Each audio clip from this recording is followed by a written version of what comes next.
வணக்கம் நண்பர்களே. ஒரு 4 ஸ்ட்ரோக் இன்ஜின் எப்படி வேலை செய்கிறது என்பதை எளிமையாக பார்ப்போம். முதல் நிலை இன்டேக் ஸ்ட்ரோக். இந்த நிலையில் இன்டேக் வால்வு திறக்கப்படுகிறது.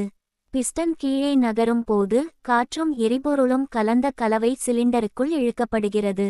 அடுத்தது கம்பஷன் ஸ்ட்ரோக். இப்போது 2 வால்வுகளும் மூடப்பட்டிருக்கும். பிஸ்டன் மேலே நகர்ந்து காற்று எரிபொருள் கலவையை அதிக அழுத்தத்திற்கு சுருக்குகிறது. மூன்றாவது பவர் ஸ்ட்ரோக். சரியான நேரத்தில் ஸ்பார்க் பிளக் தீப்பொறி உருவாக்குகிறது. உடனே எரிபொருள் வெடித்து உருவாகும் சக்தி பிஸ்டனை கீழே தள்ளுகிறது. இதுவே இன்ஜினுக்கு சக்தியை வழங்கும் முக்கியமான நிலை. கடைசியாக எக்ஸாஸ்ட் ஸ்ட்ரோக். எக்ஸாஸ்ட் வால்வு திறக்கப்படுகிறது.